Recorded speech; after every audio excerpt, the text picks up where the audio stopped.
I don't know about you, but I'm 55, just turned 55, and I've already had at least 5 midlife crises. And in each one of them, in fact, it was triggered by my desire to achieve something, to perform. So be forewarned, I could have a crisis in front of you right now. My talk today is about Manopause. It's actually about a man on pause, trying to figure it out. And it's different than a midlife crisis. Something about Manopause, it's like a transition, sort of painful, or a passage to what I hope will be a powerful state of being, beyond achieving and beyond doing. From whence cometh my significance? Growing up, achievement was actually the source of recognition and reward. I was raised to perform, actually to outperform, because as the 5th of 6 kids in an Irish Catholic family, we learned really early on how to do things, achieve things, win things. And in fact, if I didn't win, I felt sort of useless. A B+ or getting second felt like I just probably didn't try hard enough. My mom and my dad, aunts and uncles, all my teachers, they seemed to worship deeds. Well done. And I did perform. And I'll give you an example of some moment that was rather strange in my life in 1984, so last century. But I was a student. I was 20 years old. I wanted to walk in the footsteps of the prophets. I went to Israel. I went camping with 2 friends, and suddenly I step on a landmine in an unmarked minefield. Boom. Surprise. And what's so strange is as I was lying there, literally minutes after the explosion, and I'm in a pool of blood, I think to myself, if I survive, I need to do this well.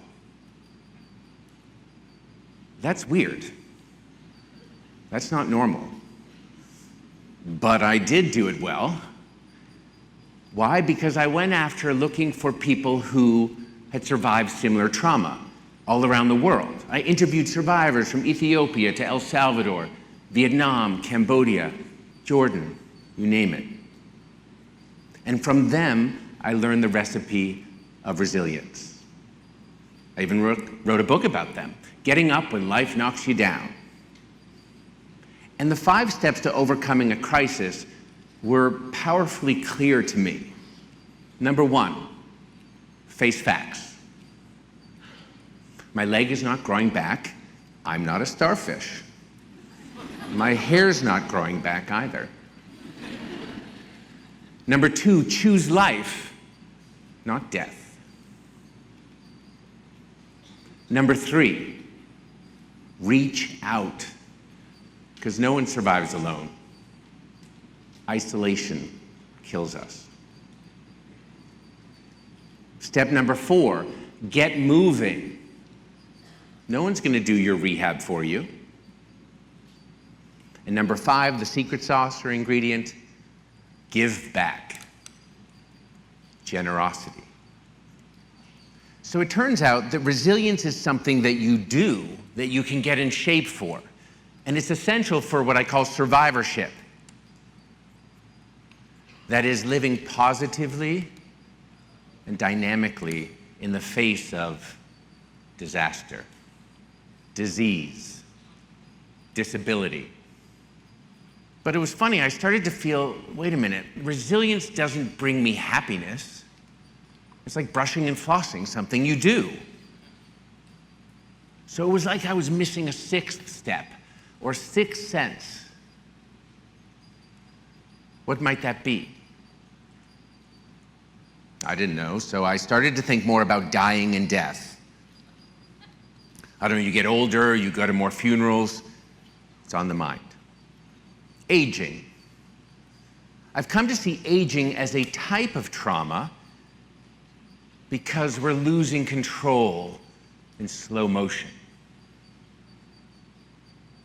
And no amount of performance, no amount of achievement can beat death. She always wins. Death is a hyperachiever, will outperform all of us, right? So what did I do? How did I come to start to feel that my identity shouldn't be wrapped up in achievement or how I perform? What is it? I went out to dinner with a good friend, and this friend called me a donkey.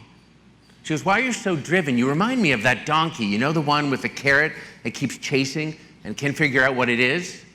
What's that carrot? Why don't you try to relax, breathe, meditate, just be?" I didn't like that image so much. Do I look like a donkey? But I thought about it more. How to relax. But we live in a performance-based society. But where is our value really? It's not in our doing. It's in our being. Is it enough for me to be here now with you? Is that enough? And I'm sorry to say it's taken me this long, decades of doing, where I forgot to practice being. And it's something that I want my kids to know and others, that it's in our being humane, in our being compassionate. Are you honest? Are you kind? Do you know how to unplug and get back to nature and just be? I didn't. But you know what? Our kids need to know this too. Goodness is better than greatness. So here I am before you, trying to figure it out. And I'm thinking, it's enough. I'm enough. You're enough. Fargo is more than enough. And I leave you with this, let's call it the secret of Manopause. Learning as a man how to pause. It's the 6th step to resilience, and my daughter taught it. When she was 2 years old, my eldest daughter, Kate, was playing games with me. And she'd always mix up her words and try to get me to relax, but I wanted to beat her at whatever game it was. I teach her early on, even at 2. And she'd chirp and smile and say, "Be-lax, Daddy, be-lax." I was like, stop that, stop distracting me, I'm gonna win. Enough with your techniques, being cute. But yes, that's the 6th step. Be-lax. Be-lax. Lighten up. Breathe. Here. Now. So in closing, I would just advise, you know I'm just preaching to myself, loosen your ties. Delete all that pretense and all those titles. Shred those damn CVs.